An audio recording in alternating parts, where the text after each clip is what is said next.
Malien a bɛɛ ka nin vidéo partagé. Barisa an y'a ye k'a fɔ kunnafoni la wuli ka bɔ sunɔgɔ la bi 6h du matin. K'a yira k'a fɔ fɛn min ye Alassane Dramane Ouattara n'an b'a fɔ a ma ko Afrique jugu fɔlɔ. Donc a tun kɛlen don ka labɛn dɔ sabati ka ɲɛsin Burkina Faso ma cogoya min na Capitaine Ibrahim Traoré a ka fanga bɛ se ka dafiri cogoya min na. Donc an y'a ye k'a fɔ Alassane Dramane Ouattara a yɛrɛ neveu ni an b'a fɔ o ma ko Bamori Ouattara. Donc nin kalo in tile 20 Alassane Dramane Ouattara tun ye wari dɔ bila ka taa di Bamori Ouattara ma fo ka taa se mercenaire dɔw ma donc cogoya min na u bɛ se ka taa ɲɔgɔn ye kɛ ka Capitaine Ibrahim Traoré u bɛ se ka ka fanga dafiri cogoya min na Burkina Faso u bɛ yɛrɛ ta min na ka bɔ tubabu jɔnya la cogoya min na u bɛ se ka segin o tubabu jɔnya la ka fara ale Alassane Dramane Ouattara kan. Mais an y'a ye k'a fɔ o mercenaire ni Bamori Ouattara u ye wulikajɔ kɛ ka daminɛ le 20 fo ka taa se le 24 la ka fara Burkina Faso yɛrɛ officier dɔw kan. Donc ɲɔgɔn ye kɔnɔna na u ye kuma caman fɔ. Donc u bɛnnen kɔfɛ fɔla donc u y'a laɲini kunun yɛrɛ mardi le 26 septembre 2023 donc u ɲɛsin Capitaine Ibrahim Traoré ma cogoya min na u bɛ se ka taa ka fanga dafiri pour que Alassane Dramane Ouattara yɛrɛ sago bɛ se ka sɔrɔ cogoya min na. Donc an y'a ye k'a fɔ Burkina Faso depuis le 1er septembre Vladimir Poutine tun ye Ibrahim Traoré wele k'a yira la k'a fɔ un certain Bamori Ouattara fo ka taa fara Ivoire mercenaire dɔw kan. Donc ko Capitaine Ibrahim Traoré a ka enquête mêlée cogoya min na a bɛ se ka tɛgɛ da ni mɔgɔ kofɔlen ninnu kan. Ko barisa laɲini mun b'u kɔnɔ u b'a fɛ ka Burkina Faso segin tubabu jɔnya la tuguni. Donc depuis o waati Capitaine Ibrahim Traoré enquête mêlée tɛgɛ dara mɔgɔ caman kan. Mais bi su fɛ an y'a ye k'a fɔ o mɔgɔ kelen ninnu u tun ma ban fɔlɔ donc caman wulila k'a fɔ u b'u ɲɛsin Capitaine Ibrahim Traoré ma k'a ka fanga dafiri. Mais an y'a ye k'a fɔ Burkina peuple déterminé len don tellement que u ka cɛsiri n'u ka timinanja u wulila ka fan bɛɛ minɛ ko ni Capitaine Ibrahim Traoré tɛ Burkina Faso tɛ. Donc olu tɛ président wɛrɛ dɔn ni Capitaine Ibrahim Traoré tɛ. Donc ko ni mɔgɔ min wulila k'a fɔ k'u bɛ a ka fanga dafiri o b'a yira k'a fɔ a tigi mago bɛ ka Burkina Faso ka peuple bɛɛ lajɛlen faga. Donc ko ni mɔgɔ min b'a fɛ ka Capitaine Ibrahim Traoré ka fanga dafiri ko tigi bɛ Burkina Faso ka peuple bɛɛ faga fɔlɔ yanni i ka se Capitaine Ibrahim Traoré ma.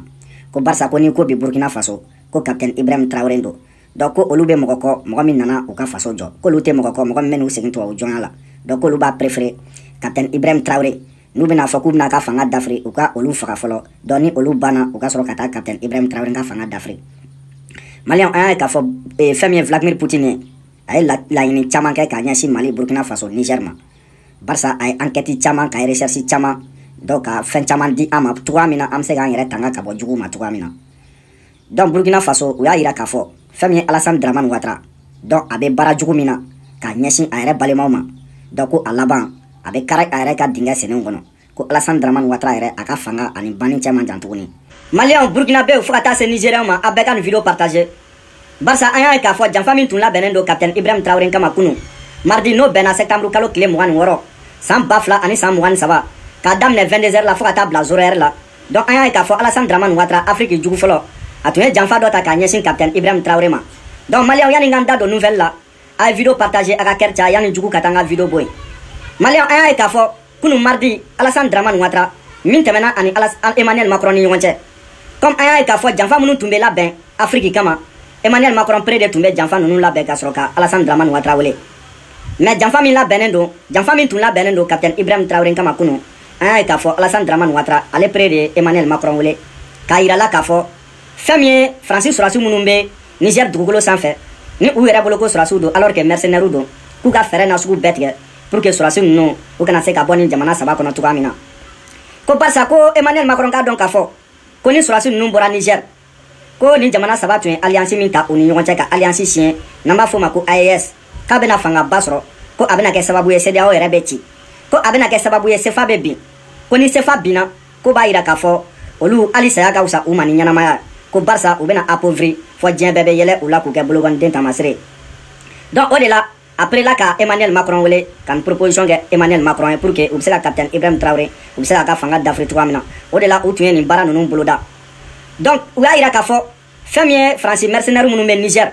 donc ko n'u taara fɛn min ye terroristes ni djihadistes ye olu tɛna fanga sɔrɔ tuguni ko barisa ko n'i ko terroristes ko olu de b'u kɔkɔrɔma don ko olu de b'a to n'u ja bɛ gɛlɛya ko olu de bɛ jalamugu meleke ka bila u ɲɛfɛ ka taa dugu attaquer